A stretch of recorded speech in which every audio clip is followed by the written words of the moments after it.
Hi everyone, welcome back to my class. Students, in this session you will understand the entire lesson of control and coordination. You all know that for the academic year 2020 and 21, few topics are being reduced. Whereas when we talk about the control and coordination, the entire control and coordination is being given for the public examination. None of the topics are being removed from this lesson. So let us understand the topics which comes under the lesson control and coordination. So to begin, let's know the highlights of this lesson. The highlights of this lesson are the endocrine gland and the exocrine glands, then human endocrine system, neurons, human brain, tropic movement as well as the nastic movement. So these are some of the concepts which you have to really learn when we talk about the lesson control and coordination.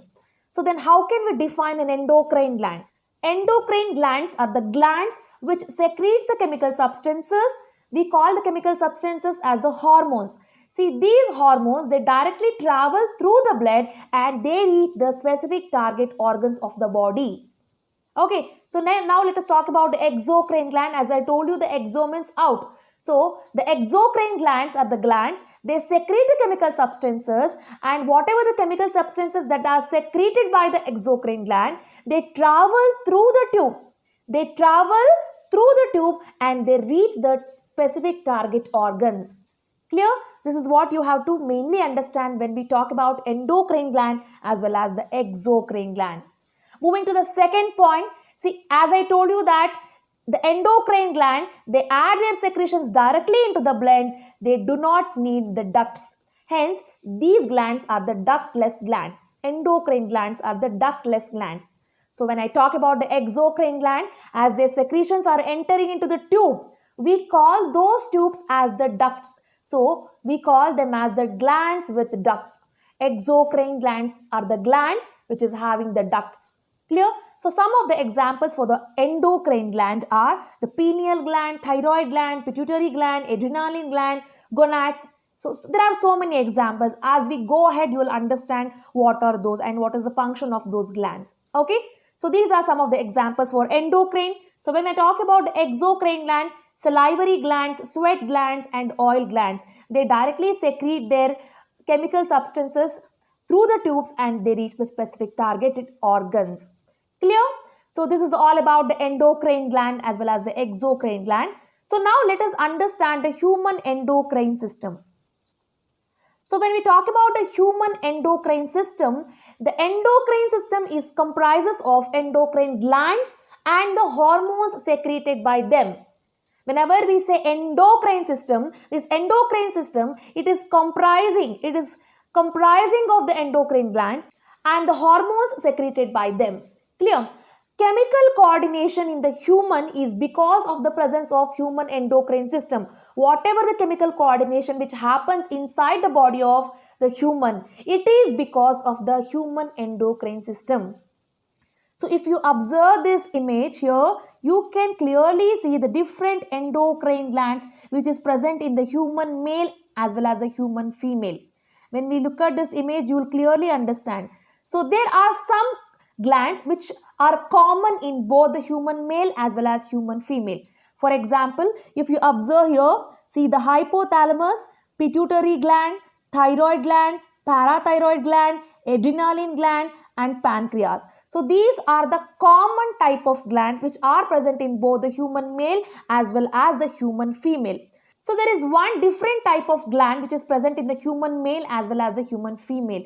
So when I talk about the human male, testis is the one organ where it contains the glands which is responsible for the secondary sexual characters, and ovaries which is present in the human female. So they produces the estrogen and progesterone. As we go ahead, I will also tell you what are the functions of or what is the importance of these glands. See, as you all have to understand, there are some glands which are common in both the human male as well as female. So only the testis in male and ovary in the female, these are the different gland which is present in the human male as well as the human female. Clear? So now let us understand the different types of glands and their secretions. So when we start talking about the glands, the first type of the gland is hypothalamus gland. So hypothalamus gland releases the hormone called releasing hormone. Moving to the next, pituitary gland releases the growth hormone and antidiuretic hormone. Moving to the third, pineal gland, it releases the hormone called melatonin. Thyroid gland releases thyroxine hormone. Parathyroid gland releases the parathormone. Adrenal gland releases the adrenaline. Then islets of Langerhans of pancreas, it releases the insulin and glucagon. Ovaries releases the estrogen and progesterone hormone. Testis releases the hormone called testosterone. So these are some of the names of the important glands and their secretions. That means the hormones secreted by them. You will understand their functions now as I go ahead.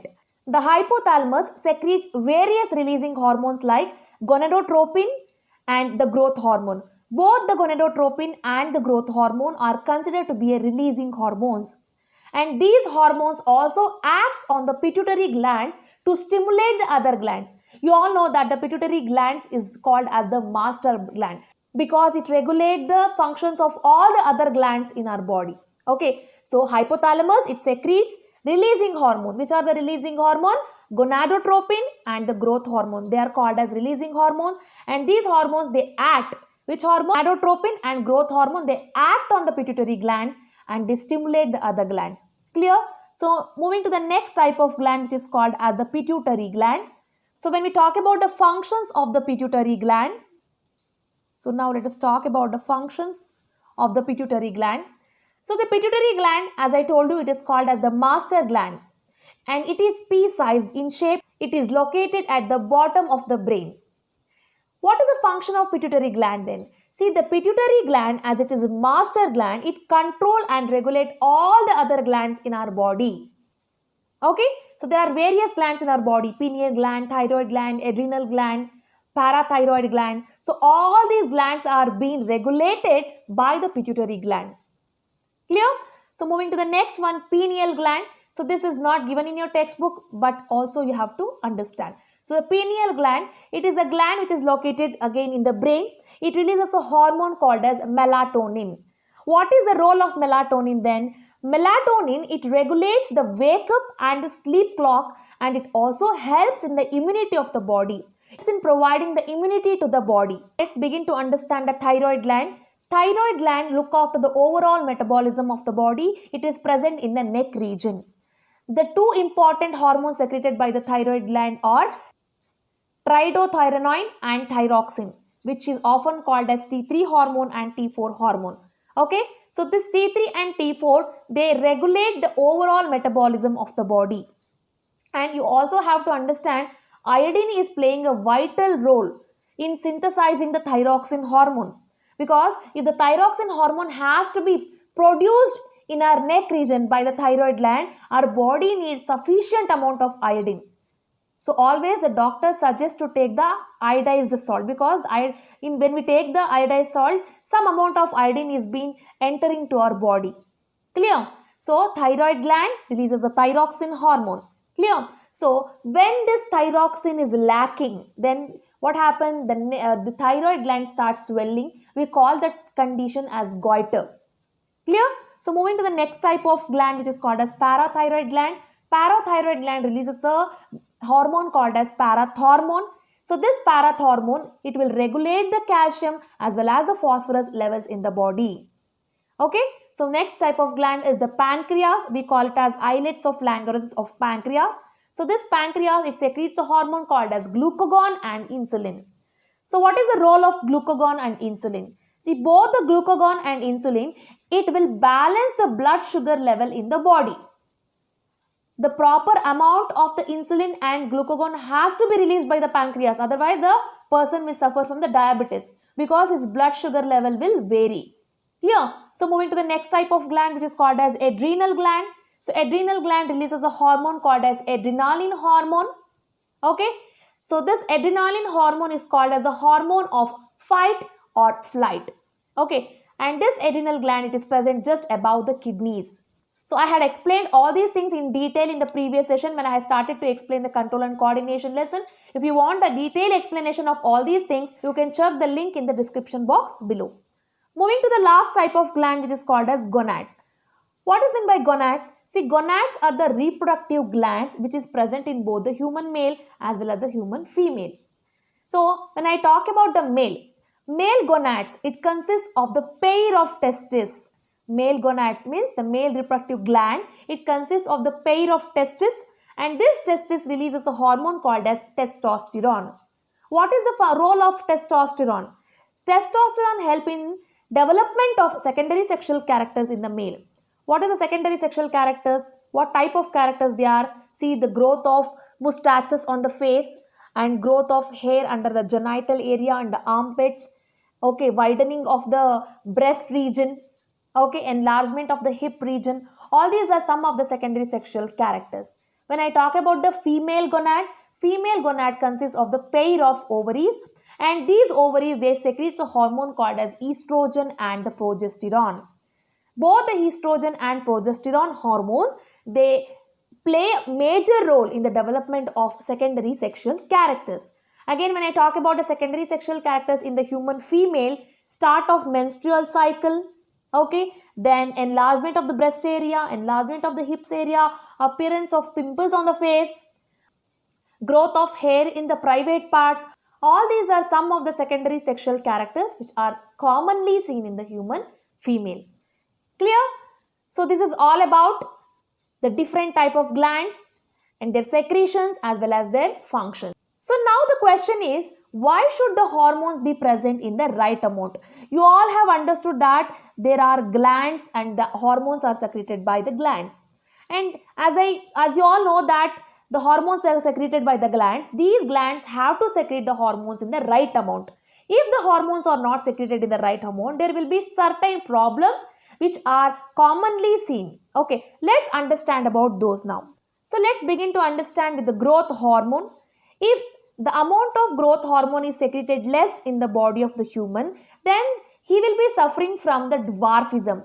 See, if you observe this picture, you will be clearly able to understand. See here, this person's body, the secretion of the growth hormone is less.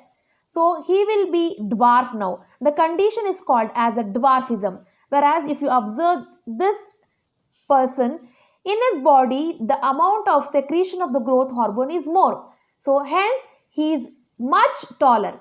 And we call this condition as the gigantism. Clear? So less secretion of growth hormone, we call it as dwarfism. More secretion of the growth hormone, we call it as gigantism. Clear? So moving to the next type of hormone, which is called as the insulin. So insulin is playing a very important role. So insulin is produced by the or secreted by the pancreas. Insulin and glucagon, you have heard just some time before, correct? So insulin, for example, more secretion of insulin leads to the disease called diabetes, because it will be not able to maintain the proper amount of blood sugar level in the body. Insulin has to be secreted in the right amount. If insulin is not secreted properly, then the person will suffer from the diabetes.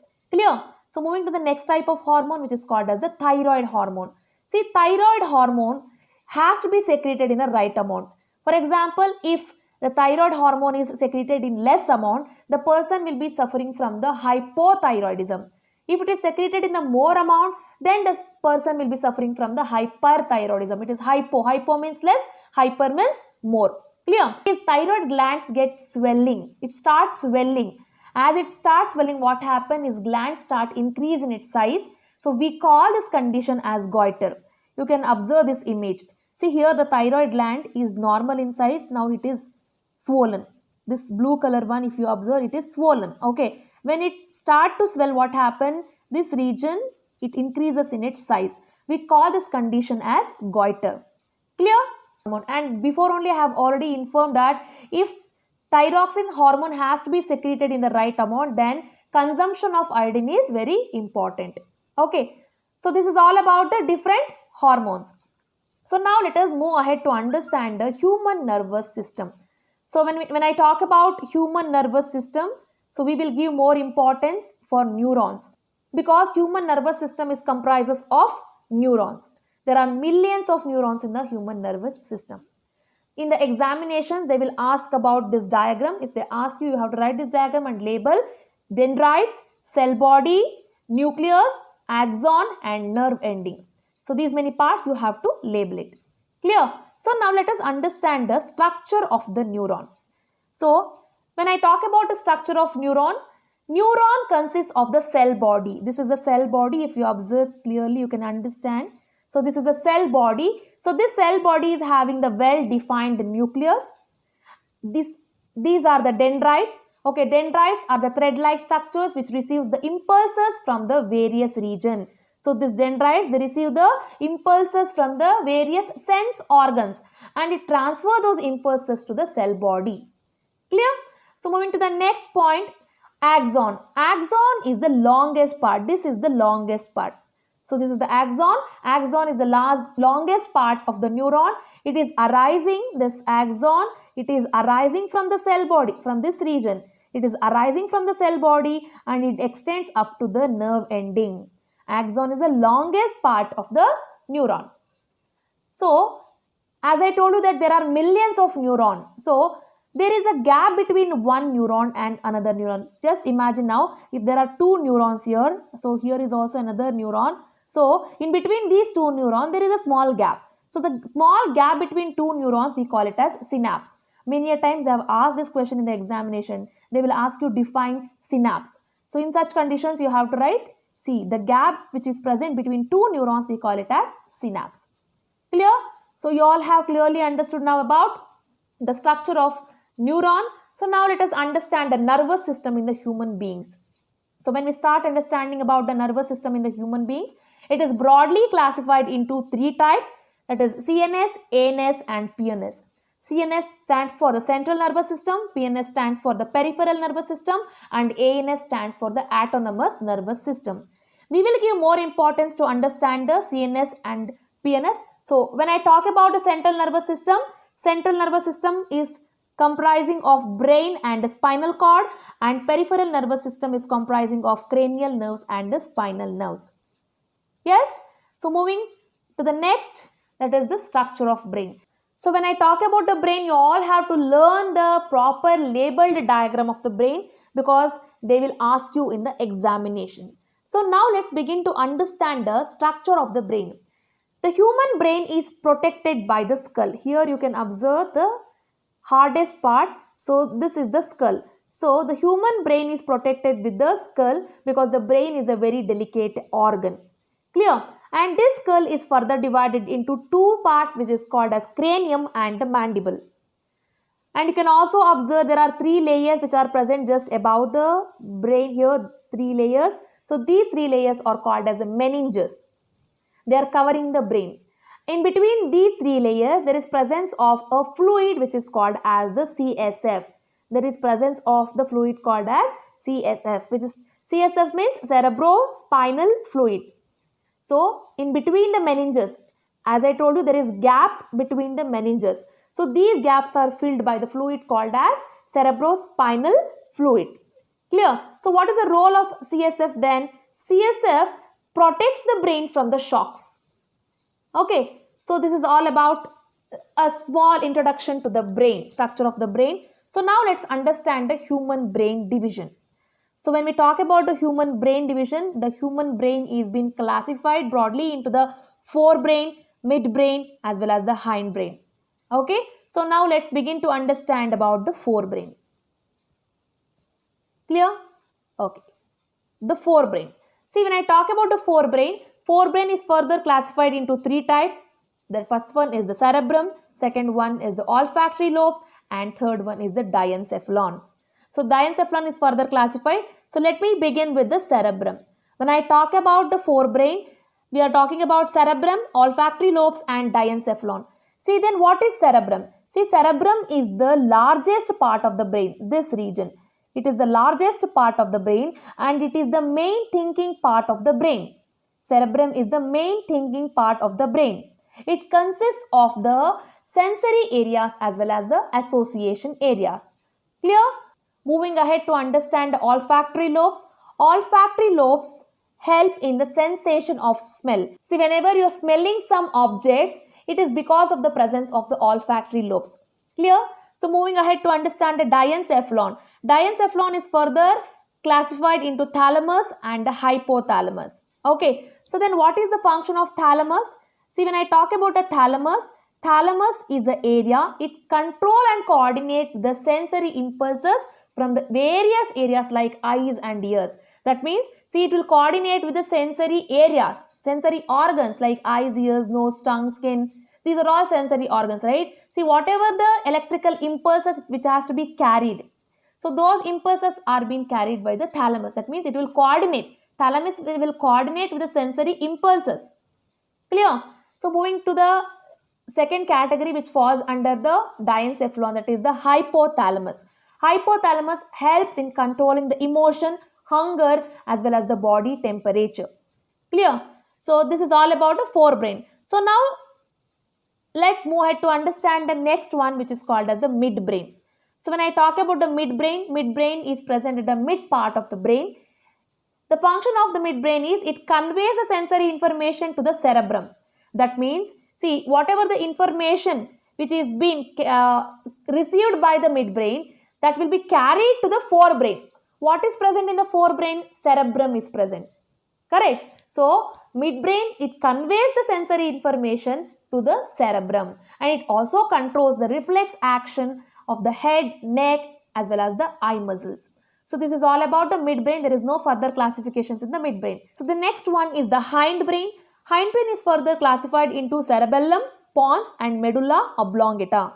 So let's understand the functions of these things. So when I talk about cerebellum, see, cerebellum is in the hindbrain, cerebrum in the forebrain. Cerebellum maintains the body balance while walking, riding bicycle. If you are walking straightly or if you are walking in a zigzag way, so everything is controlled by the cerebellum. Okay, it maintains your body posture. So when I talk about the pons help in controlling the breathing rating. So third one is the medulla oblongata. It controls all the involuntary actions of the body like sneezing, coughing, vomiting, expansion and contraction of blood vessels, blood pressure, respiration and the heartbeat. All these things are being controlled by the medulla oblongata. Clear? So please note down these points and learn for your examination. So moving ahead to understand the next important concept of this lesson, which is reflex arc. So when I talk about the reflex arc, many a times they ask higher order thinking questions from this particular area. So then what is reflex arc? When I talk about the reflex arc, you have to understand about reflex arc and reflex action. Both are different. Okay, so the reflex arc, it consists of the sensory neuron, the motor neuron, the relay neuron. These three things, they play a very important role. Okay, so let's begin to understand what is reflex action first.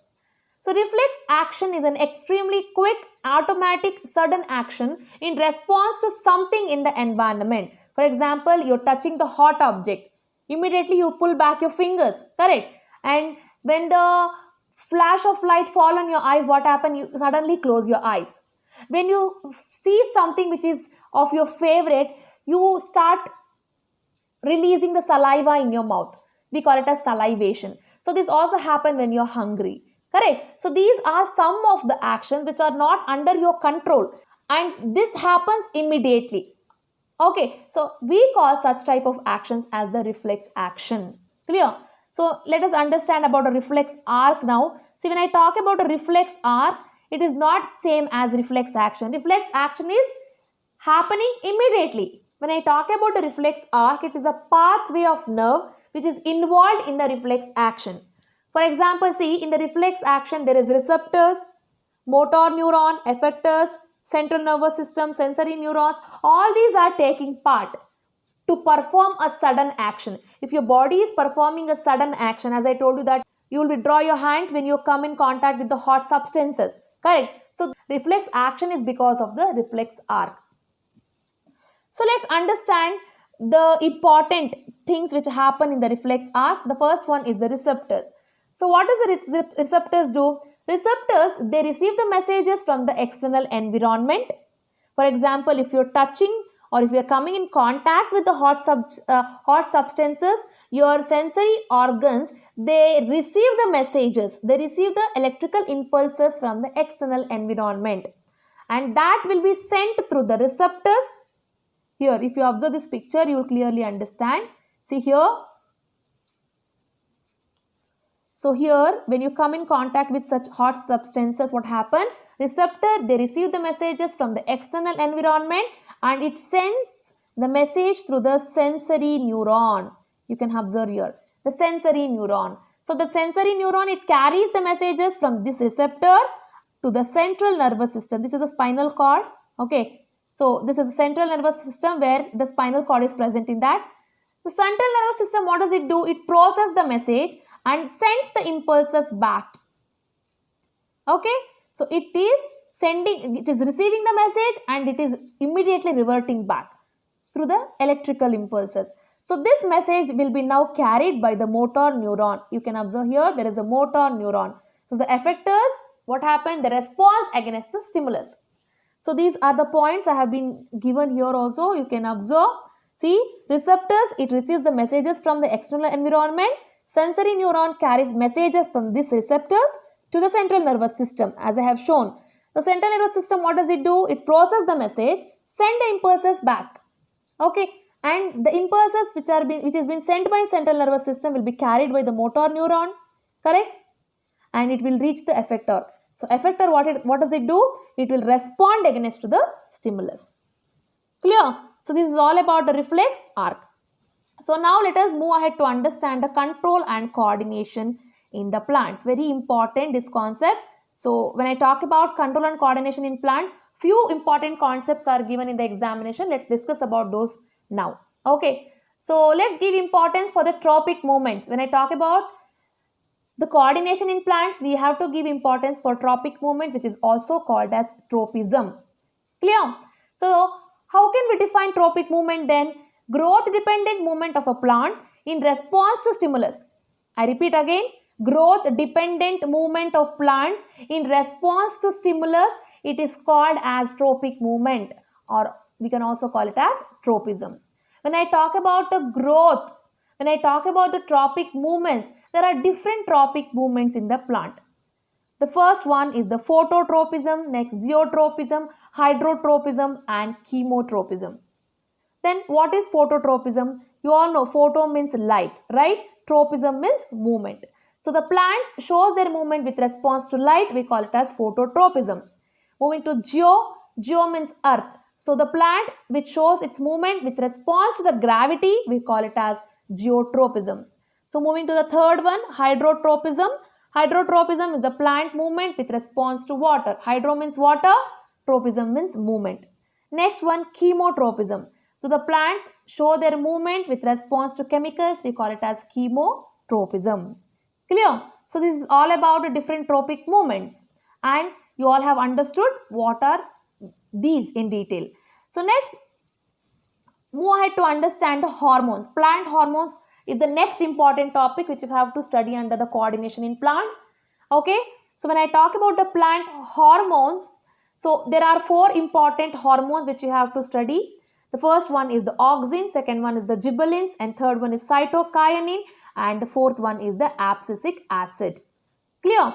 So what is the function of auxin? They will ask you in the examination. They can ask the MCQ or they can directly ask for 2 marks as well. So the function of auxin is, auxin is produced at the shoot tip of the plant in the presence of sunlight. If there is more amount of sunlight, then there is more production of auxin.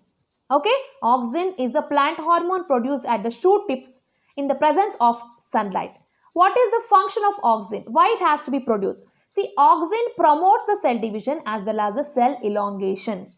Clear? So moving to gibberellins. Gibberellins help in the growth of the stem.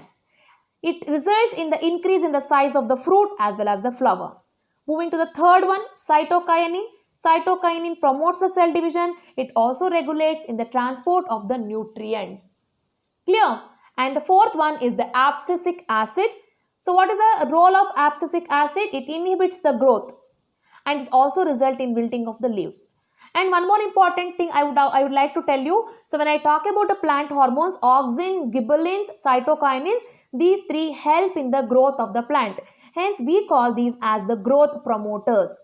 Whereas abscisic acid inhibits the growth, so we call it as the growth inhibitor. Clear? So plant hormones are auxin, gibberellins, cytokinins, abscisic acid. So I hope you all have clearly understood about the important topics or the point which I have been explained you in this session, the entire control and coordination points I have been precised and taught to you in this session. I hope this session will help you for your final examination. So in the next session, I'll come up with another topic. Until that's all for this session. Signing off. Thank you.